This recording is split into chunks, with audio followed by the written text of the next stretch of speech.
एक ही एक न और कोई, एको हम बहुश्याम, एक हूँ बहुत हो जाऊं।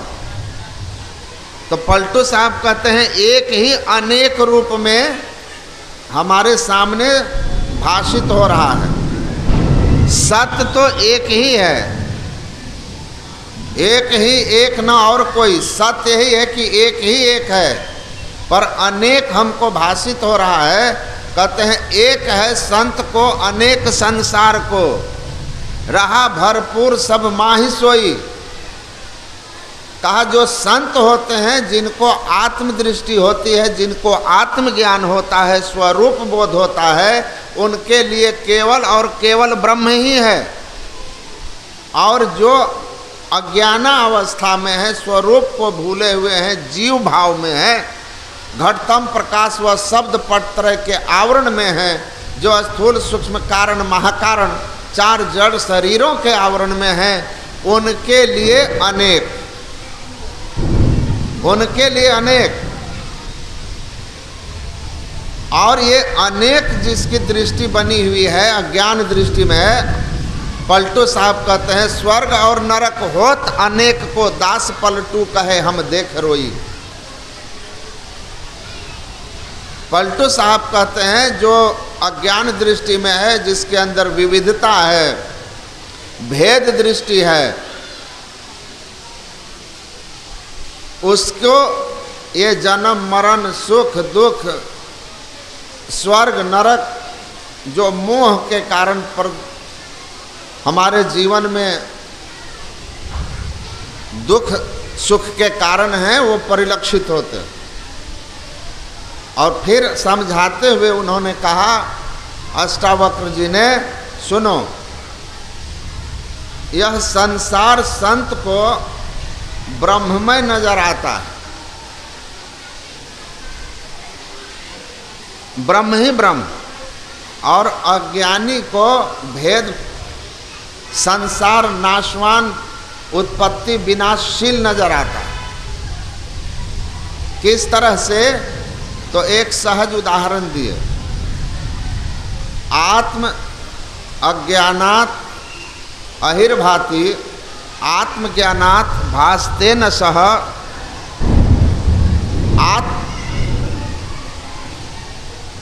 जिस तरह से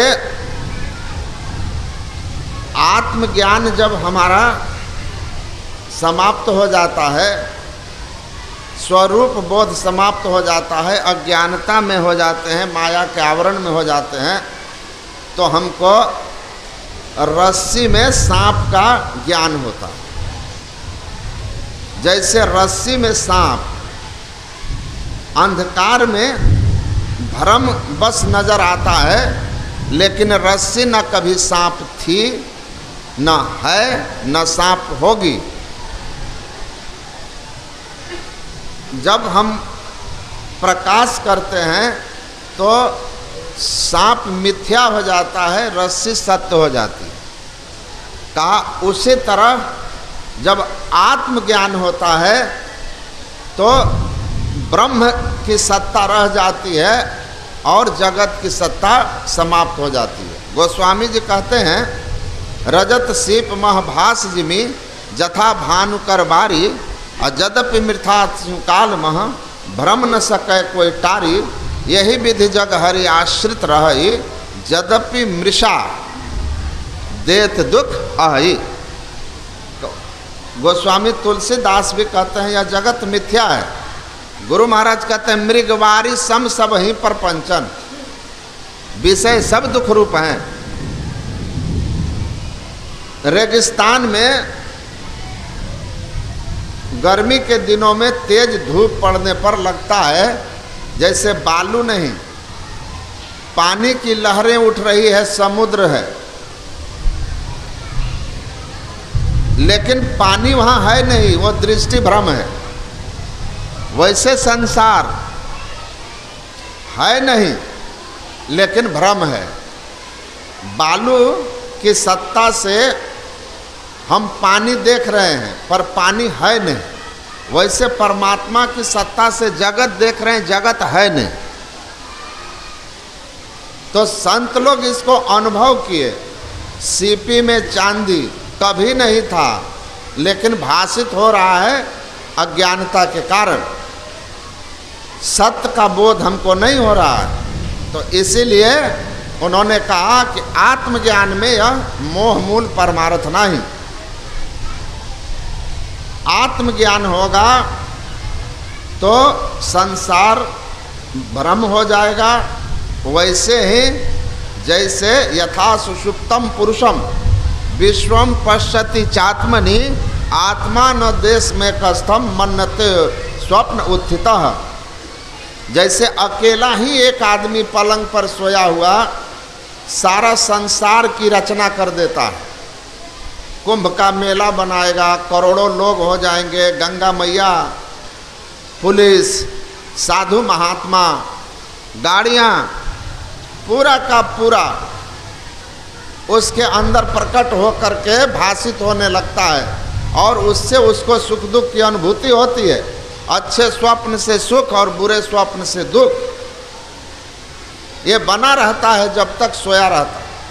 लेकिन जब जागता है तब उसको यह बोध होता है कि जितना कुछ मैं देख रहा था, वो जो अनेकता थी, वो सब के सब हमारा भ्रम था, वो सब मिथ्या थे, स्वप्न था।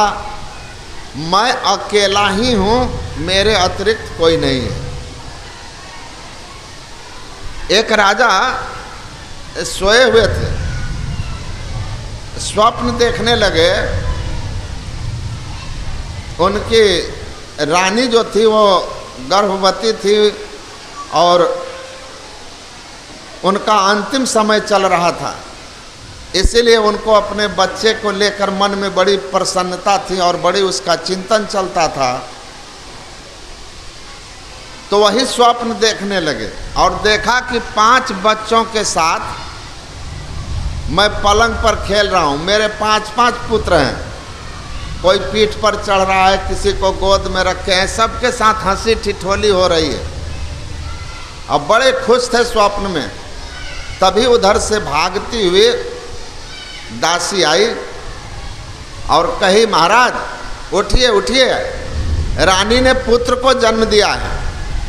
वो उठ गए, उठे तो देखा कुछ कह रही है दासी। का आश्चर्य से पूछा, क्या कह रही है? तो रानी ने पुत्र को जन्म दिया। तो राजा चुपचाप देख रहे। कहा, आपको पुत्र हुआ, राजकुमार का जन्म हुआ, कुछ दान दीजिए, हमको शुभ समाचार सबसे पहले पहुंचाए हैं। तो राजा कहते हैं कि तुमको एक पुत्र प्राप्ति की सूचना देने के लिए दान दूं कि 5 पुत्रों के साथ जो मैं खेल रहा था, उन 5 पुत्रों से हमको जो जुदा कर दी तुम, उसके लिए दंड दूं? हमको समझ में नहीं आ रहा है, क्योंकि जब स्वप्नावस्था थी तो ऐसा ही लग रहा था कि सब सत्य है। अब तुम कह रही है एक पुत्र, तो हम जब तक जगते नहीं है ना तो स्वप्न है। तो राजा जो है, कहने का भाव वही जनक वाली बात है, भाई जैसे जगने में सब हमको अभी लग रहा है सत्य, वैसे स्वप्न में भी हमको सत्य लगता है, जागने पर सब मिथ्या होता है। उसी तरह यह संसार जो अनेकता में भाषित हो रहा है, यह जो प्रतिभाषिक सत्ता, ये बिल्कुल स्वप्न की तरह है, मृग मरीचिका की तरह है। ये अनेकता भ्रम है, अज्ञानता है। इसी में रहकर कर्म होता है, कर्म का भोग होता है, स्वर्ग नरक होता है। लेकिन जिसको आत्मज्ञान हो जाता है, कर्म की हो ही स्वरूप ही चिन्ह है। स्वरूप ज्ञान हो जाने के बाद हमारे जीवन में न कोई कर्म है, न कर्म फल है। हम सबसे ऊपर उठ जाते हैं और तब हमारे लिए ब्रह्म सत्यम जगन मिथ्या हो जाता है। इसीलिए संतों ने कहा, ध्यान कीजिए और अपने आप को उस अवस्था में ले जाइए जहाँ जा कर के स्वरूप में जागना होगा। आप सुन रहे थे सनातन बाबा से, जागे में फिर जागना, जागा कहिए सोए। असली जागना स्वरूप बोध है और तब ब्रह्म सत्यम जगन मिथ्या का बोध होता है और फिर अहम ब्रह्मास्मि, मैं ब्रह्म हूँ, यह भाव हो जाता है। जैसा सदगुरु महाराज कहते हैं, हम प्रभु प्रभु हम एक कहीं होई।